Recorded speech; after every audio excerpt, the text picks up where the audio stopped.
Welcome to A Better HR Business, the podcast that looks at how HR consultants and HR tech firms grow their businesses and how they help their employers to get the best out of their people. Remember, for show notes and downloads, go to www.getmorehrclients.com/podcast. That's getmorehrclients.com/podcast. Okay, let's get started.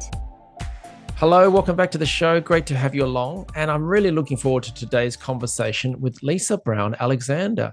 You may want to sit back and strap in because this is a phenomenal business story, but in a wonderful area. So Lisa founded Nonprofit HR, which is the leading talent management firm in the United States, which works exclusively with the nonprofit sector. Previously, when I was researching it, I thought it was 70 employees and consultants, but no, it's 130 plus employees and consultants nationwide. Nonprofit HR has served some of the most prominent nonprofits in the country, including Amnesty International, Boys and Girls Clubs of America, Greenpeace, and Goodwill Industries. We've got lots to talk about, but firstly, Lisa, thank you very much for joining me today. Thank you for having me. I'm glad to be here. Brilliant. And whereabouts are you based? So we're based in Washington, D.C., the nation's capital. We do, however, have staff across 35 plus states. So we're definitely a national firm, and our clients are located across the country as well. Wonderful, wonderful. Now, I want to go back, if I may, in a moment and just sort of get your story as to what led to the formation and how you actually formed Nonprofit HR. But just before we do that, I see you've been doing some fascinating talks recently. So you were, I believe, at SHRM 22. Did you actually go and present? So in New Orleans, and you spoke on the shift to people-centered organizations, how the war for talent is changing, how we lead, and possibly on a similar vein, you were at the Juilliard School. I was at Juilliard. Yeah, I'm so jealous. And you were speaking on the importance of good talent management practices in the symphony world or the symphonic world. So it's obviously a passion of yours, talent management. It is indeed. I have been practicing in this space for almost 30 years and 23 as the CEO of Nonprofit HR. So yes, this is definitely what I do all day and every day.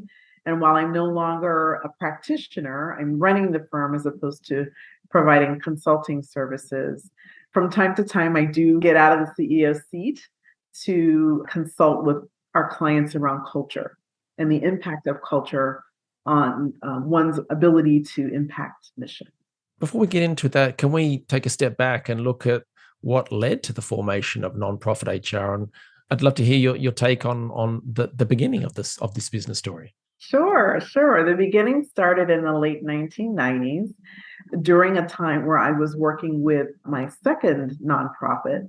I first worked with a nonprofit focused on city government and city government leaders. I left that organization and then moved to work with organizations that are symphony orchestras. And so moved from kind of city government oriented organization to one focused on arts and culture.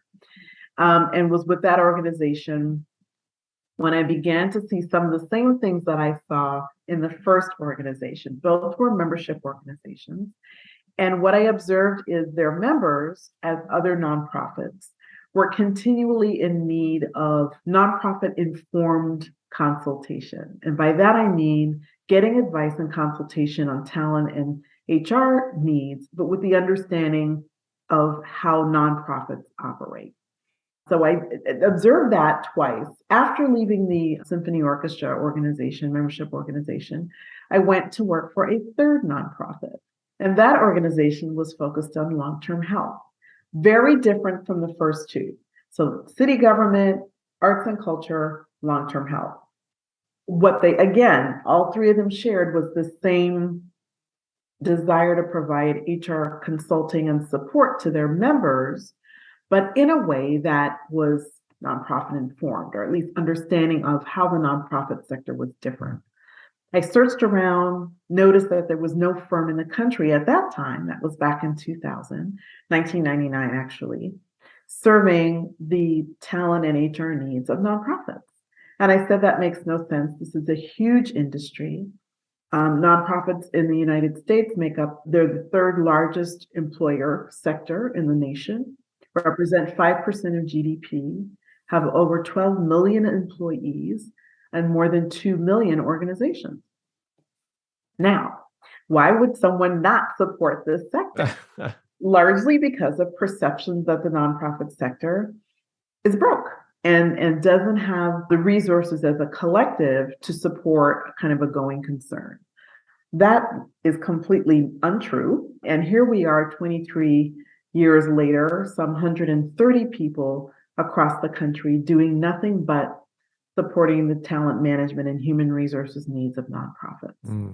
So it was those experiences that led me to start the firm. And you sort of described the, the cliche of nonprofit organizations having no budget, let's say.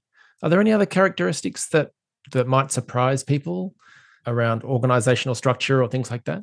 Yeah, I do think there's a general perception that people who work for nonprofits are less than those who work in private industry. Couldn't really make it in the big leagues, and so they decided to kind of take the next best thing offered. I would challenge anyone in that thinking because nonprofits traditionally tackle some of the most complex human issues and societal issues when compared to any other industry. The work is complex, in many instances can be life-changing, life-altering. Issues around homelessness, issues around the environment, issues on advocacy and child welfare, those all fall within the nonprofit sector. And so they're doing amazing, meaningful work, and yet didn't have a dedicated source of information, data, resources, and consulting services that they could tap into. You know, I never worked in the HR sphere. I never worked in a nonprofit organization. I worked in manufacturing business at one point in my career, which is under a lot of cost pressure. And still looking back over all the things I've done in my HR career, it's probably my most satisfying because budget was tight. You've got employee engagement issues and all sorts of stuff going on and performance management stuff, but you've got to do with what you've got. Yeah. And I think we did some incredible work. So I find that very interesting that, yeah, you're right. People may think less than, but they probably produce some amazing results and cultural change, etc. Absolutely. And have the ability to change kind of societal outcomes in a way that no other industry can. So I would say, yes, it's absolutely critical to the health and welfare of nonprofits that they have good talent management systems in place. And that's what we do. I'd love to get into the talent management side in a minute, but first, I have to ask, how do you go from just you to now 130 plus people? What happened? That's a good question. We're still trying to answer that ourselves. Well, we've grown organically. The first 10 years of our operation, we really maintained a controlled growth rate, right? We were very deliberate about our growth and the speed of our growth and stayed fairly small and nimble for the first 10 years. In year 11, we decided that we wanted to expand beyond the Washington, D.C. market to include other parts of the country. And so we set up shop in Chicago, Illinois, where we hope to attract new business in the Chicago market. Chicago is a really strong nonprofit market and has a lot of healthcare associations and human service organizations. And so we set up shop in Chicago. And that was really the beginning of our expansion.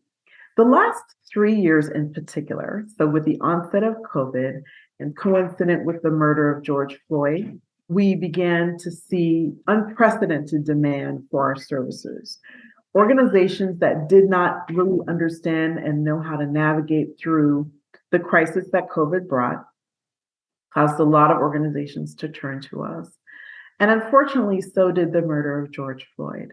It was at that point, like many other organizations across the country and the world, kind of came to reckoning with the need to be more intentional about creating an equitable and diverse and inclusive organization. It was, yeah. So that was the birth of our EDIJ practice, equity, diversity, inclusion, and justice practice.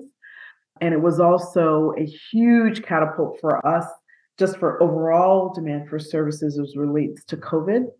Organizations were not just navigating kind of regulatory and policy changes, but they were also just managing culture and how to keep their staff engaged in moments of crisis. So those two things catapulted our growth. Sure. And we have kind of tripled in size since then. And in the years 1 to 10, you kept it, I don't know, tight, structured, organic. What kind of services were you providing at that stage? Our main focus service-wise was supporting the needs of organizations that did not have internal HR capacity. Okay, so outsourced HR. Outsourced HR. That's exactly what we did for the most part. Over time, we found ourselves responding to talent acquisition needs, organizations saying, I needed this, I needed that, can you help us? And so in about 2007, 2008, we introduced our talent acquisition services, and we provided everything from temporary placements all the way through executive search. In about 2013, 2014, we added our strategy and advisory practice, although we didn't call it that at the time, where we worked with organizations that maybe had internal capacity, but needed to augment their own staffing services to complete a project or a defined scope of work, right? And so project-based consulting became in large demand. In about 2015, we began to introduce and conceptualize a total rewards practice because we got more and more requests for assistance with compensation design and strategy development. And then most recently in 2020, we stood up our EDIJ, formerly DEI practice, in response to just the changing environment. A couple of things out of that. So with the Chicago, Illinois expansion, how did you do that? Did you move there? Did you hire someone to take that over and set it up? What did you do? It's a big leap. We almost moved there. We maintained our physical presence in Washington, D.C., but we also acquired physical space in Chicago. A small footprint, but we did set up an office. 3 of our executives, we shared an apartment in Chicago and took turns staying there. So I would take week 1, the next person took week 2, the next person took week 3, and we would rotate. And we also began to hire in Chicago so that we could be responsive to the needs on the ground. All right. I'm just picturing this place with bunk beds or something, but no, it was a bit fancier than that, I'm guessing. It was an efficiency. It was a studio apartment, very pragmatic space, but one that allowed us to be there without incurring, extensive hotel expenses. And we did that for over a year, where we shared that apartment and we flew down 1 week at a time and took turns, and we have rules about food, and it worked just fine. All of that. So that's a bit of business development and business process, actually doing the work. Is that right? Mm-hmm. That's exactly. So on the business development side, was that getting out there? Is it hustling? Is it going to events? It was hustling. Absolutely. Old school BD, a combination of making our presence known, hosting events, attending meetings and gatherings of nonprofit leaders, advertising, all the things that you would expect from a normal business development cycle.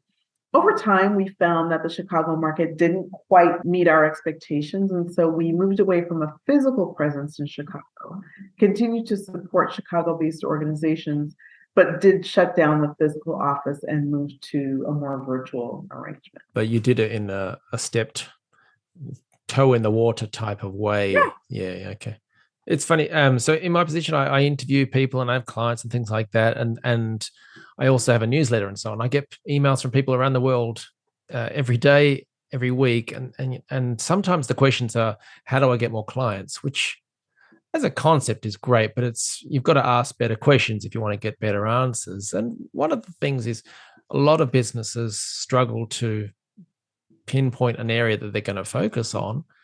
So what you've shared is a wonderful example of how knowing your area, your focus point, your industry or whatever it may be, your niche, how it makes it easy. Because you're physically turning up to another city and you're going, well, you could do 100 different things, but no, we're going to go to the nonprofit organization events and things like that. And instantly your job's made easier, right? It made it incredibly easier. It also gave us a very targeted focus. And one that no one else was tackling. So for a long time, we had absolutely minimal competition and really began to carve out a space for ourselves as the kind of leading firm in the country doing this work.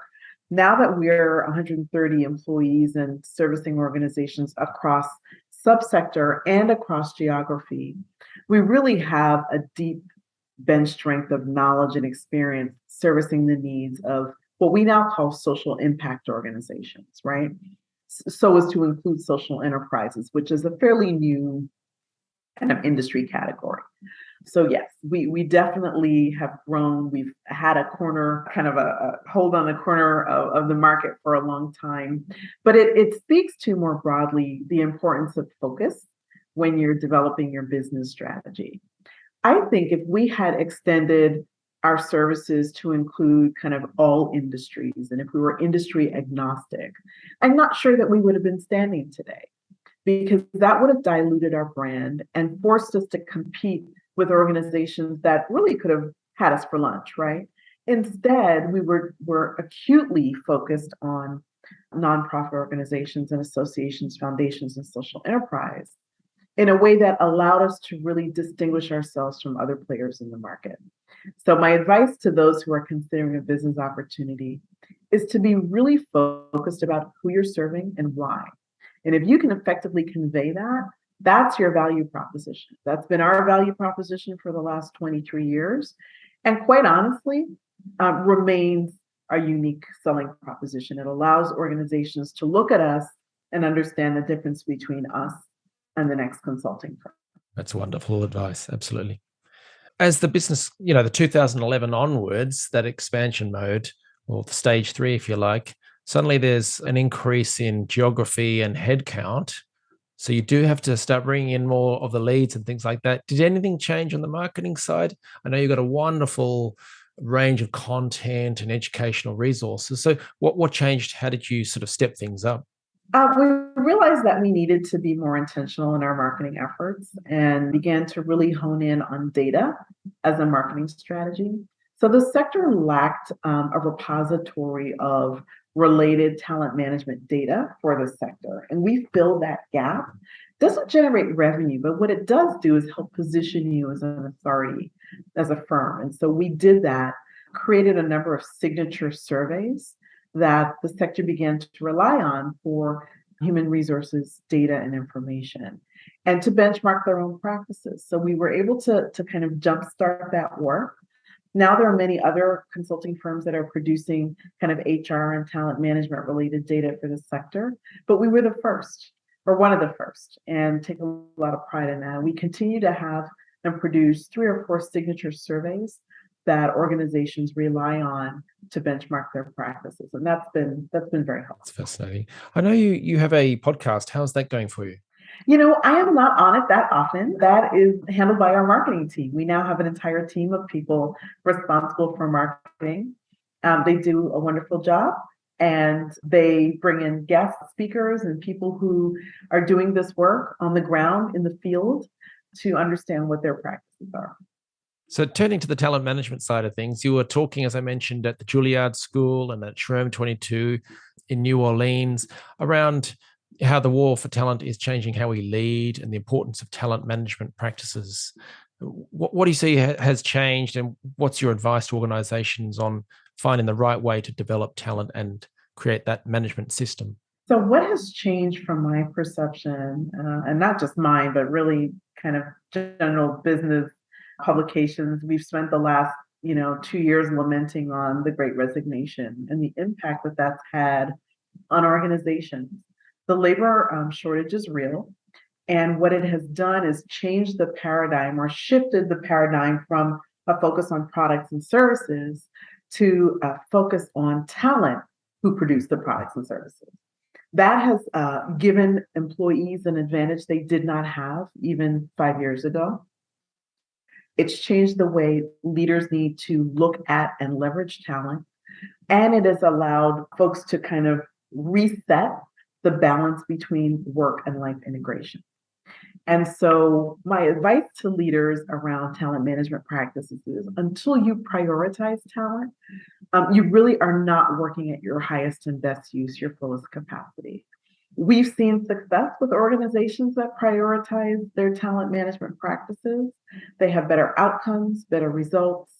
Nonprofits don't so much manage their or measure their success in financial results, but in impact in the community.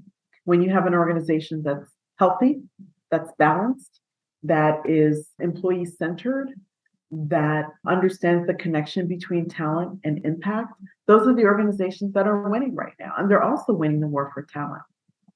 Conversely, those organizations that don't have a focus on talent or that are talent oblivious are suffering.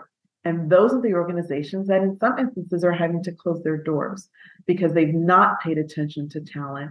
They're not able to find talent in this very competitive market, or they have a work environment, a culture that kind of reeks of toxicity, and that becomes a repellent to those who are considering, their next employment choice. Now, my final question is how you manage talent within your own organization, because you've evolved to the point where you're a CEO, and who knows next what you become, I guess. And for instance, I know the business, there was a merger recently with Keating Advisors, a compensation consulting firm. It's just wonderful, the progress. What have you done to sort of develop that talent structure within your own organization, and how does that free you up to do what you want to do now and in the future? I'm not sure that it's freed me up, as I see myself as the CEO and chief culture officer. So culture is as important to me as the services that we render to our clients. I think that's the recipe for success, that leaders who understand the power of good talent, when they recognize that, they win. We're winning. We've been able to attract really smart, highly talented people to the firm. We've grown during periods when organizations and companies are closing their doors. And we've done it because talent is a priority. So we can't just consult in that space and not practice what we preach. It's critical that our internal talent practices mirror the things that we believe and we advocate to our clients to do. And so we've done things like create affinity groups, have a clear DEI strategy, invest in the growth and development of our staff, promote from within, create learning opportunities where staff can feel like their work continues to challenge them. We've drilled deeply into this notion of purpose and making sure that there's alignment between who you want to be and how you spend your time every day. And so those things have helped us be able to continue to attract and retain staff when others couldn't. Wonderful. It's an excellent inspiration and an example to set for your people and for the other businesses. Lisa, you've shared so much valuable insight, and I really appreciate you telling us your story and the advice for other businesses. If people want to learn more about nonprofit HR, what should they do next? The best place to go is to our website. It gives you a good kind of foundation for what we do and who we do it for. And that's nonprofithr.com. No hyphens or anything, just nonprofithr.com. There you can read about each of our 5 practices. You can learn about our team members. You can find the data that we produce for absolutely free. And all of that good information about who we are and what we do is available from our website. And of course, we have our presences on social media, Twitter, Facebook, Instagram, and of course, LinkedIn. Brilliant. Well, Lisa, firstly, I want to congratulate you on all of your success and the hard work you've put in to get you to this point, and then also to thank you for all your service and everything that you've done through yourself and through the business Nonprofit HR. So thank you very much. My pleasure. Thank you. Thanks for joining us today on A Better HR Business, the podcast that explores the world of HR consulting and HR tech businesses. For show notes and downloads, go to www.getmorehrclients.com/podcast. That's getmorehrclients.com/podcast. Remember to subscribe and share the show with any friends who are busy growing a HR business. Thanks, and see you next time.